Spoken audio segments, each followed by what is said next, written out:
This is ClueCon Weekly, the official FreeSwitch web show produced and broadcasted directly from FreeSwitch. ClueCon Weekly features live updates from the FreeSwitch developers and presentations from various pioneers of communications technology.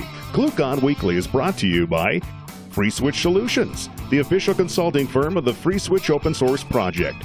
Get help from the experts. Visit freeswitch.com. ClueCon, the premier technology conference for telecom, WebRTC, IoT, and all things maker. ClueCon is held every year in Chicago, Illinois, and offers an all-day hackathon and 4 days of technology-rich presentations from developers around the world. Learn more at ClueCon.com or call 877-748-CLUE. All right, guys, welcome to ClueCon Weekly. Today is April the 26th, and here in a few minutes, we're going to be doing some demo. We'll get a lot of questions about how do you set up Verto Communicator, what all is required to get that going. So we're going to get to that here in just a few minutes, so you guys stand by for that. Before we get to that, we're going to have Kathleen with the news. Welcome, Miss Kathleen.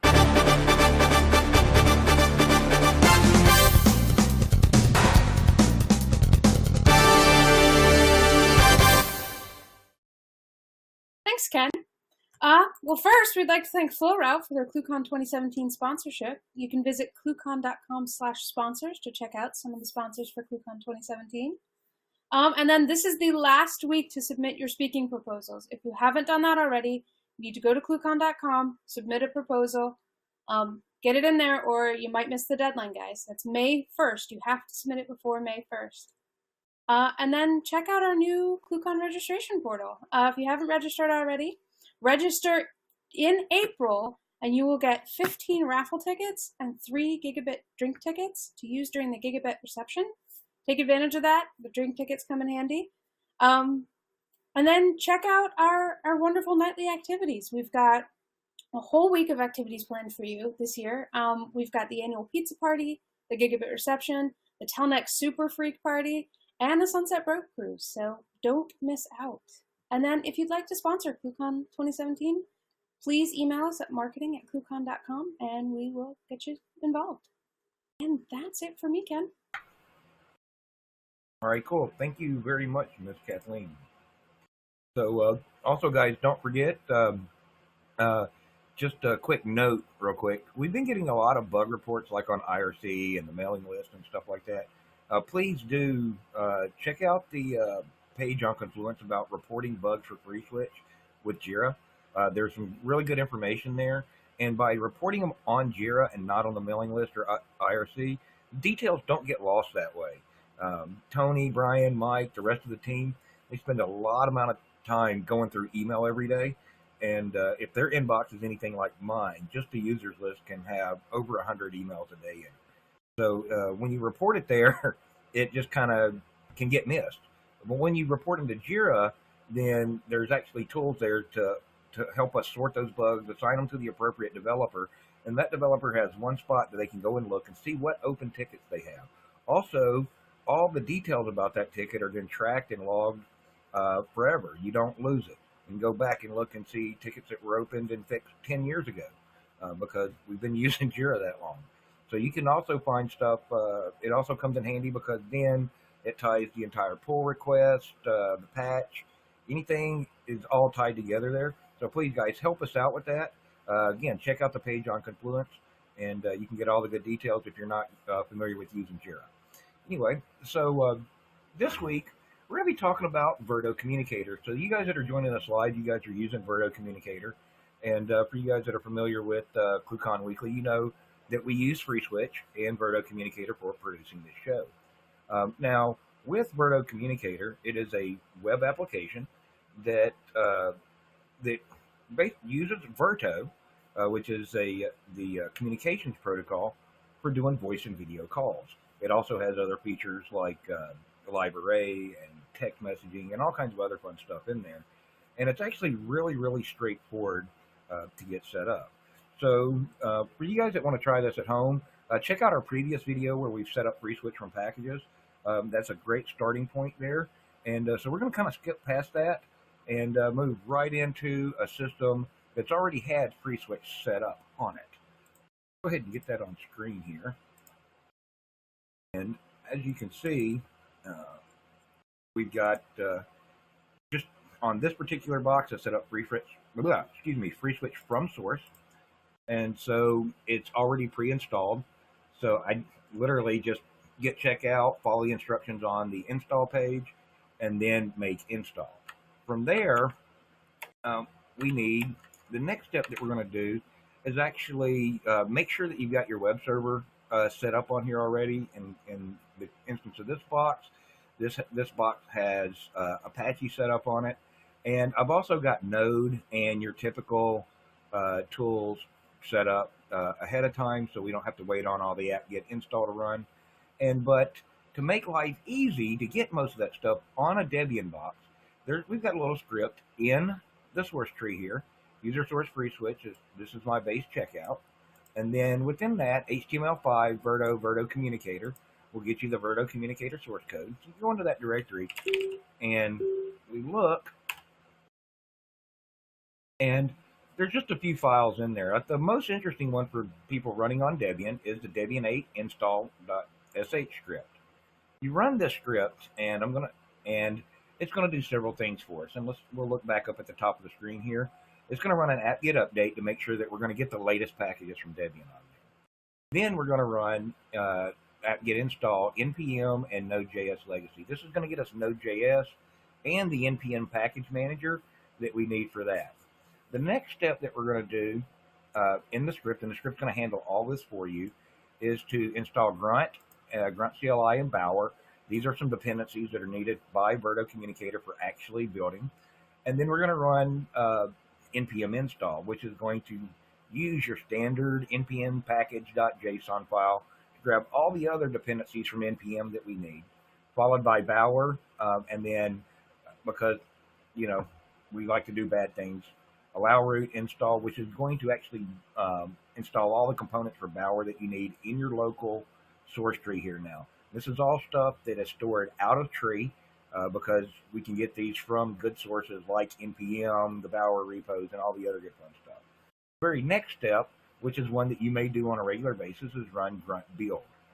So once you've got the source tree set up, let's say you're doing a patch to it, you can run Grunt Build to rebuild that.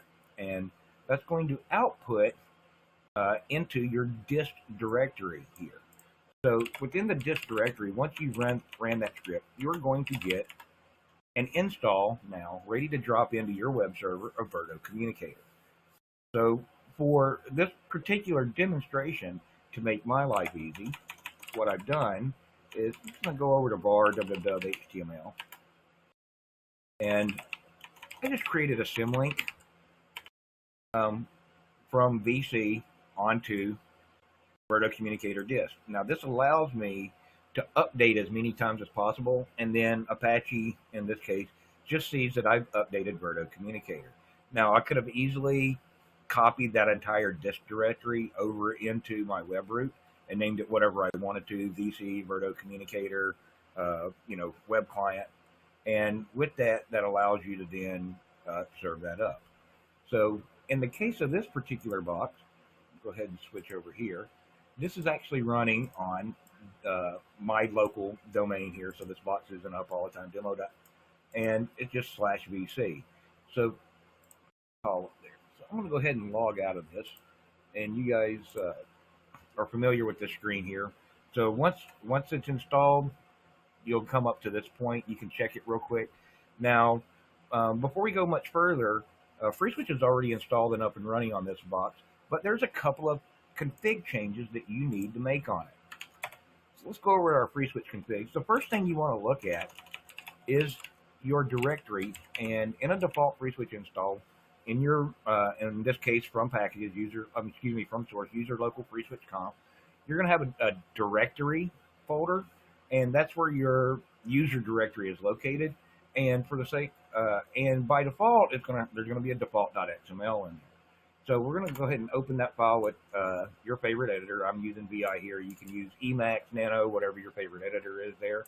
And you're going to scroll down just a little bit on there. And the first thing that you're going to notice is there's a comment here that says, these are required for Verto to function properly. So the the JSON RPC allowed methods may or may not be uncommented by default. I believe it is uncommented by default.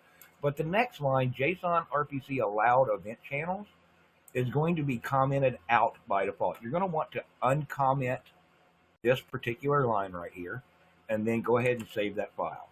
Now, before we reload XML, there's a couple of other files that we need to look at. One is going to be your conference config. So the conference configs, and I'm going to set this up so that it works with Verto Communicator, are located in autoload configs from the root of your FreeSwitch source tree, conference.conf.xml. Now, if we go all the way pretty close to the bottom, and I'm going to search for MCU here, because there's a profile for the conference already set up called Video MCU Stereo. So you'll see that there's a lot of settings on here, but a couple of, you want to scroll down to the conference flags and make sure that you have these. And there's a couple that are pretty important here for Verto Communicator to work properly. One is live array JSON status, your JSON events, and then over here, live array sync. I believe these are all in there by default, so you just need to verify that those are there. And then we're gonna end up using this profile name, Video MCU Stereo, to make sure that we're using the right one. As you guys all know, my conference can have multiple profiles, so you can have mono conferences, 8K conferences. In this case, we're using 48K wideband and 2 channels of audio for stereo. Plus, there's all kinds of other fun settings you can do in here. It allows you to do different conference profiles for different needs. So make sure you have your conference flags set here, and then you're almost there. So the very next thing that we're going to want to check out is the dial plan. So I've taken the default FreeSwitch dial plan in dial plan default, and I pretty much just nuked the whole thing. Opening another editor, nuked the whole thing, gotten rid of everything in there, and I've just reduced it to effectively 3 extensions here. I've left unroll loops in just because, well, that's a good thing to have there on the most of the time. And then we've got 3 extensions. So Verto Communicator is not just used for conferencing, although that's what most people tend to use it for. You can have your standard dial plan in here, just like you would for any phone routing to, between 2 different endpoints. So I'm not really going to get into the setup for that, but you set those up just like you would for routing SIP calls, routing calls out to your TDM hardware. The only difference is in your bridge command, you use the Verto endpoint instead of the Sophia endpoint or the FreeTDM endpoint. The configuration for your directory for using the user virtual endpoint, so it'll look up where that user is registered automatically, that's already built into the default config. You really don't have to do anything there. So that part is really straightforward. So now back to the dial plan that we have here. We're going to set up 3 extensions. Now the first extension, and I'm going to start down here at the bottom because that's going to be the one that catches the last bits. This is just a standard extension. It's going to catch 4 digits here. So you guys are already familiar with destination number and expression. We've covered that in a video a couple months ago, so you can go watch that if you're not familiar with how dial plans work. And the first thing that we're going to do is we're going to answer the call, and we're just going to use this is conference flag on here. We're going to pass a little bit of extra information back to Verto Communicator. We're going to send display data, FreeSwitch conference, and then $1, which is going to be the extension that we dialed. And so what that's going to do is when you call into a conference, and switch over here, you'll see up here in our little inception here where we have FreeSwitch conference moderator. That's how you set that line of text. Is you set that with this send display command right here. You have whatever you want there. In this case, we're going to say FreeSwitch conference and then the extension number. The very next thing that we're going to do is we're just going to call conference. Now, this is for your standard conference members, no moderator controls, no anything, the most easy way to get it. And the data that we're passing here is $1 in this case, which is going to be our capture from the destination number. and we're going to send using the global variable conference profile. And I'm using the global variable here so we can swap profiles very easily. I've simply set this in vars.xml just like we would any other global variable. So now that's going to get you for regular conference members calling in and just say call in 3500 or 3900 or whatever in that 4-digit range. The next thing that most people ask about is the admin controls. How do we get those? So on the admin controls, really, it's set a destination for whatever you want. The only difference that we're going to do here, and in this case, I've got a 4-digit extension -admin, so I can dial from my dial pad in VertoCommunicator, say 3500 -admin. And all we're going to do is then we're going to capture that 3500. We're going to do the exact same thing. The only difference here is we're going to set the conference member flags to moderator, or we're going to add that to our conference member flags if you're already using, other flags in Mod Conference. That moderator flag then sets the moderator flag in Mod Conference, and automatically Mod Conference will send the additional events and bits out to VertoCommunicator for it to interpret to give you things like mute control, kit control, conference layout controls, all that other good fun stuff. And if you need to know about conference layouts, watch our previous video on that. We did probably a month ago. We covered, how to do conference layouts and that kind of thing. So you can get that information. It's up on YouTube. We'll repost some of those links so you guys can have them. Now, from there, now you've got admin control. So the next thing, and everybody always asks about this, is we're doing screen sharing here. So with screen sharing, that's built into Chrome and Firefox now. Firefox is iffy with VertoCommunicator on that because they've recently made some changes with screen sharing, and we'll be addressing those before long. And with Chrome, you do require a plugin. So as soon as you click that screen share button in your VertoCommunicator, it'll pop up and walk you through installing that as a user. So there's really nothing to do there. So on the admin side, the only thing we need to do is we need to capture that. So as soon as you click that screen share, VertoCommunicator takes the conference number that you're in, and it sends that along with -screen. So if you're called in as admin, it'll actually send, let's say 3500 and you're logged in as admin, it'll actually send 3500 -admin-screen. So what I'm going to do here is I'm going to capture our conference number again, the first 4 digits. I'm going to do $." in the regex, which means just whatever. And then we're going to make sure that the extension ends in -screen. So we're going to go ahead and answer the call again, because the screen sharing in Verto is actually a second call from your browser. It's not contained in the first call that we're actually talking on and sharing our webcam video and audio with. So we're going to sit here and let's set conference member no video blanks.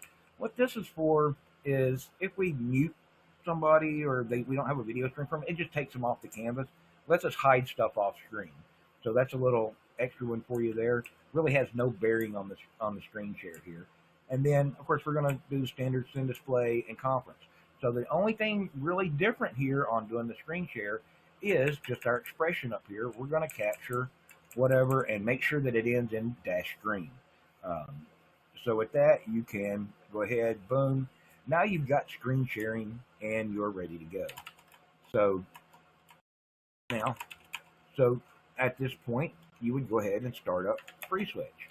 Now, at that point, we've got FreeSwitch up and running. So let me switch over here to the browser.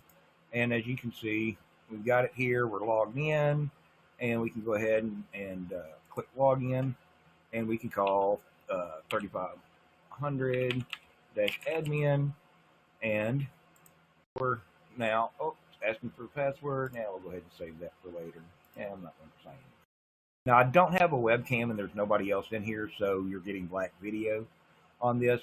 But for the sake of demonstration here, we can see now we've got the flags here, so I can toggle mute on the user, video mute, or we can also look up here and there's some extra controls here. These are your moderator controls. so we can get the layouts that we want to play with. We can set those all right here, and that's all conference, courtesy of that moderator flag. The screen sharing again is what do we want to share. Do that. Go ahead and share this screen back into the conference, and so now you can see screen share is working. And this is just those 3 little extensions in the dial plan. That's all the dial plan that's on this box. So now, from there, there's some other things that Verto Communicator can do. And one of the things that we get asked a lot is, what happens when I change that default password? Make sure that. And that's the default password in the dial plan. So, in the directory. So if you guys are familiar with the FreeSwitch default dial plan, you'll know that there's this big warning that pops up and delays your calls 10 seconds if you do not change that 1234 password. So I've disabled this warning here for the sake of demo, but this is in every default FreeSwitch install, and we highly recommend that you get rid of that 1234 password because everybody knows that's the default password. So with Verto Communicator, the default password and login is 1008 and 1234. So how do we though, how do we get rid of that? Or how do we change that?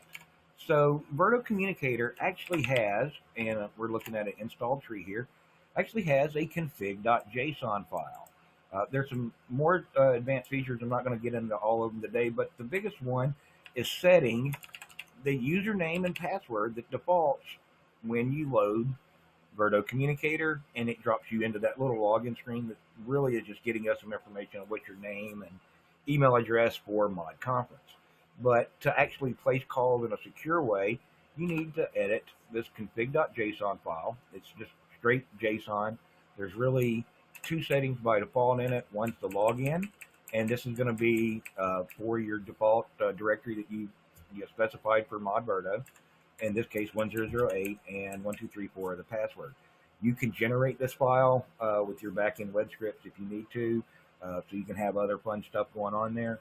But this is where you're going to set your default username and password that Verto Communicator is going to use as soon as it comes up and tries to connect to FreeSwitch. If you don't set that there, the other place that you can set that is let me log back out here, is if you look at the login screen here, there's settings, and these fields are populated with what's in that config.json file for the username and for the login and password, or you can override these here manually as the end user. Some other things that you can set in that JSON, in that config.json file, are the host name, the WebSocket, and the WebSocket URL, and there's some other bits that you can do in there. So let me go back and look.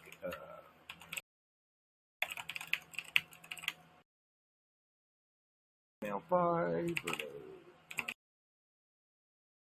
Leave.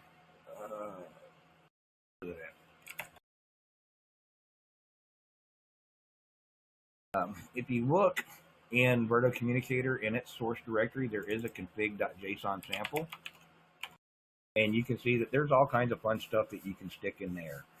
You can actually have the name, the email address, caller ID, auto login, so it automatically goes through and skips that and just drops them right to the keypad. The other thing that you can do is Google login. I'm not going to get all into that because there's some extra information that you need for that, but you can literally enable this to authenticate against Google for that. And the other one is your WSURL. This is your WebSocket URL. This is where FreeSwitch is listening on. In this case, maybe you've got a reverse web proxy in front, so you can say, hey, use this, or it'll go to this other spot. Of course, it's going to default to whatever we have in there for Cantina. That's what's in the source tree. This is how you override that. The other cool little feature that not a lot of people see is this auto call feature here. Let's say you want to have a call me button that just opens right into Verto Communicator and calls your help desk. set the auto call to whatever that destination needs to be. VertoCommunicator will come up and automatically place that call. So all this is available in the config.json, and this is where you set these. This is in the source tree now. You don't have to ask anybody about this. So you can go grab those today. And really, I know I've only been talking about VertoCommunicator very quickly here for about 15 minutes, but it's really that simple. That's pretty much how you set up VertoCommunicator from an instance of FreeSwitch that's already been installed. We don't have packages at that for this yet, but that's something that we will be doing in the near future. So, all right, guys, I'm going to open up the floor here. Does anybody have any questions about this?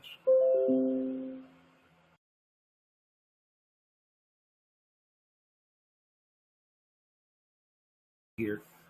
One person did ask, will the stripped down dial plan and directory file be posted somewhere? These probably won't be posted, but we can make sure that the information on Confluence is updated, and that's going to be where you're going to want to look there. And it looks like Giovanni may have already updated that, so you guys go check that out. Okay. So again, just remember, all this stuff is in your FreeSwitch source tree. If you need to get that, you can go to freeswitch.org/stash. Let's see here. Actually, just got another question. Is it possible to secure moderator access with Verto beyond the -admin added to the column? Short answer, yes. There, you can secure that any way you want to in your dial plan. So you may, via several other mechanisms that are out there, have a pin on that. You may check to make sure that the user calling that extension is somebody that has a certain flag set on their user account via your normal directory, variables that you can set on there. There's a lot of examples of authenticating calls out there, so I'm not really going to get into that, but you guys can, anything you can come up with in the dial plan, really on the admin flag there, really the key is about setting that moderator flag, and setting that moderator flag is really controlled by your dial plan and any other security that you would lay on top of that.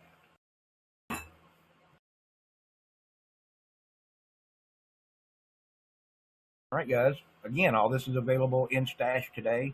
You guys can go to freeswitch.org/stash, look for the FreeSwitch source code, and go download that and have a bunch of fun with it. Any other questions? If not, we're going to rearrange this just a little bit. That floor flag, get rid of that flag, and we can move along here. So, all right, guys, we're going to get this thing out there on YouTube. We'll post some links in the notes to the documentation page on Verto, and also to Git, so you know where to get this stuff and get you up and running. This does work with packages, with the FreeSwitch packages, so you can download and install those via the normal packaging. The one caveat here is on Windows, we don't have full video support on that. On CentOS and some of the other platforms, there may be some missing libraries that we don't supply, or that are not supplied by CentOS and Red Hat. So you'll have to kind of figure those out as you go along. I do highly recommend that you use Debian for this. You'll have the least amount of pain. All right, guys. I'm going to go ahead and wrap this thing up, and we'll see you guys next week. You've been watching ClueCon Weekly. Tune in every Wednesday at 1 p.m. Eastern Time, or visit us online. Please follow the FreeSwitch team on Twitter and Facebook by visiting our site at freeswitch.org.